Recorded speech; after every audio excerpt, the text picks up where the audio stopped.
Jadi tidak boleh kalau hanya satu kalimat tapi disebut karakter. Nah, tadi kan itu sudah menyinggung terkait ide pokok dan ide penjelas ya. Apa ya ide pokok dan ide penjelas itu? Ini ide pokok itu adalah hal penting yang ingin disampaikan oleh penulis. Nah, biasanya disebut juga gagasan utama. Nah, pasti dalam satu paragraf itu ada ide pokoknya.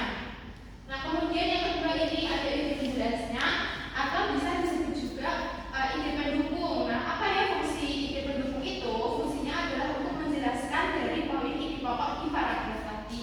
Dapat dipahami yang mana? Nah, selanjutnya kalau ada ide pokok dan ide penjelas, bagaimana ya cara kita itu tahu kalau ini yang ide pokok, yang ini ide penjelas? Nah, caranya adalah kita harus membaca keseluruhan teks yang ada di tulisan tersebut. Kemudian setelah kita membaca, kita menghubungkan antara ide pokok tersebut intinya apa, baru kita mendapatkan ide pokok dari tulisan tersebut. Nah, kemudian di sini ada jenis-jenis paragraf. Ada berapa anak-anak? 3. Yang pertama apa Mbak Girin? Paragraf deduktif. Betul. Yang kedua apa Mbak Bina? Induktif. Betul. Yang ketiga Mbak Bisa apa? Campuran. Betul. Jadi paragraf ini ada 3 jenisnya. Kita bahas satu persatu. Nah, yang pertama ini ada paragraf deduktif, itu terletak di awal kalimat. Nah, kemudian ini ada contohnya di kalimat awalnya sudah Ibu beri garis biru ya. Nah, yang kalimat selanjutnya yang tidak ada garis birunya itu merupakan ide penjelas. Fungsinya apa? Nah, kalau di contoh ini fungsinya itu sebagai menjelaskan bahwa kebersihan itu penting bagi kesehatan. Nah, fungsi lainnya ini ada memberikan alasan dan juga memberikan contoh. Nah, yang kedua ada paragraf induktif. Ini terletak di akhir kalimat. Seperti ini contohnya, ada garis birunya ya. Jadi diawali dengan penjelasan khusus, kemudian diberi kesimpulan umum. Nah, diawali kalimat-kalimat penjelasan sehingga ide pokoknya itu berada di akhir. Kemudian ada paragraf campuran. Nah, kalau tadi sudah ada di awal kalimat dan juga di akhir kalimat, yang ini itu perpaduan dari dua paragraf tersebut. Ide pokoknya itu bisa ada di awal dan juga di akhir. Nah, yang selain kalimat awal dan akhir itu merupakan ide penjelas. Nah, ini contohnya ide pokok yang pertama, kemudian yang ini itu memperkuat dari ide pokok yang pertama tersebut. Nah, ini ide pokoknya di awal, ini di tengah kalimat penjelas, dan juga ide pokok yang kedua itu sebagai penegas dari ide pokok yang awal. Nah, anak-anak tadi sudah Ibu jelaskan materi.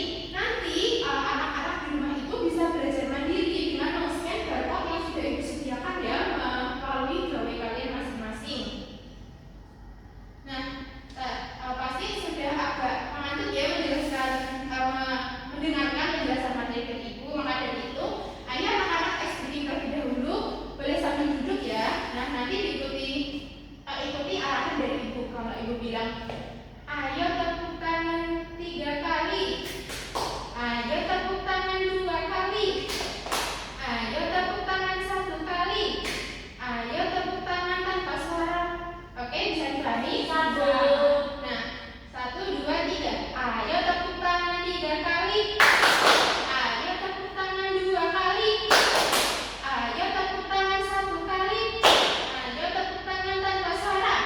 Nah, oke. Sudah habis semuanya? Sudah. Lanjut ya. Oke, selanjutnya di sini Ibu punya media interaktif. Nah, nanti anak-anak bisa simak ya cerita ini Lawang Sewu.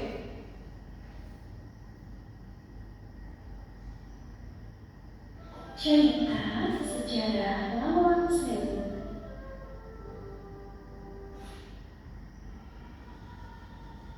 Tahukah kamu, di kota Semarang ada sebuah gedung tua yang memiliki banyak sekali pintu dan jendela. Gedung itu bernama Lawang Sewu. Lawang Sewu dibangun oleh pemerintah Belanda pada masa penjajahan. Pembangunannya dimulai pada 27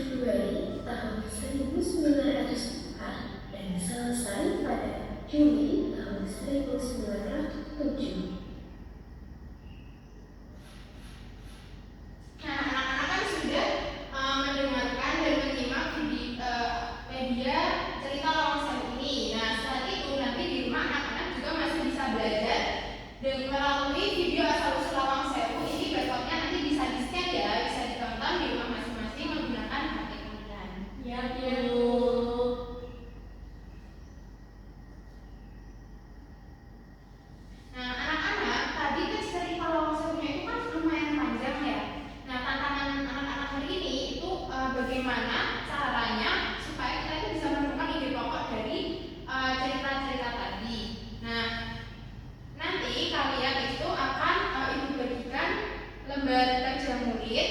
Nah, nanti di sini itu dikerjakan secara berkelompok. Nah, melalui cerita tadi anak-anak menuliskan ide pokok dan juga ide pendukung dari asal-usul Lawang Sewu. Bisa dipahami anak-anak? Bisa, Bu. Nah, ini dibagi menjadi 2 kelompok ya. Ini Mbak Nisa dan Mbak Girin kelompok 1, kemudian Mbak Rina dan Mbak Edi kelompok 2. Ya, Bu. Selamat mengerjakan.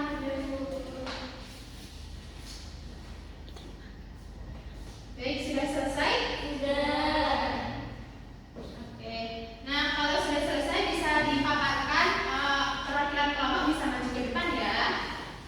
Oke, Bu. Dari kelompok pertama. Baik, jadi di sini untuk ide pokoknya yaitu Lawang Sewu dibangun Belanda pada tahun 1904 sebagai kantor PNS. Betul. Untuk ide pendukungnya, Belanda menjajah Indonesia pada tahun itu. Bangunannya berfungsi sebagai kantor perusahaan kereta api. Oke, selanjutnya. Untuk kelompok 2 akan membacakan hasil diskusi yang paragraf kedua. Paragraf kedua ide pendukungnya, nama Lawang Sewu berarti 1000 itu dalam bahasa Indonesia.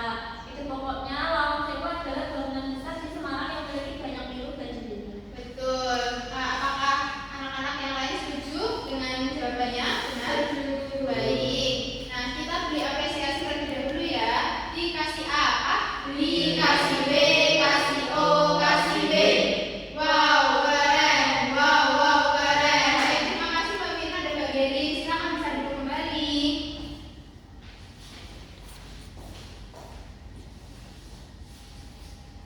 Nah, selanjutnya Ibu akan mengajak kalian untuk bercerita asal-usul Lawang Sewu ini ya.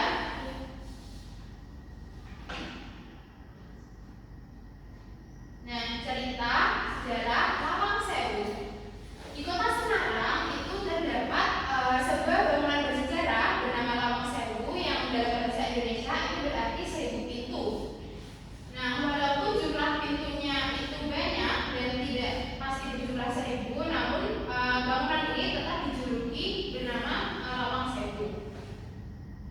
Nah, Lawang Sewu ini dibangun pada masa kolonial Belanda. Pembangunannya dimulai pada 27 Februari tahun 1904 dan pembangunannya ini selesai pada bulan Juli tahun 1907.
belajar di rumah terlebih dahulu mengenai fakta dampak ini, minggu depan akan bertemu dengan Ibu.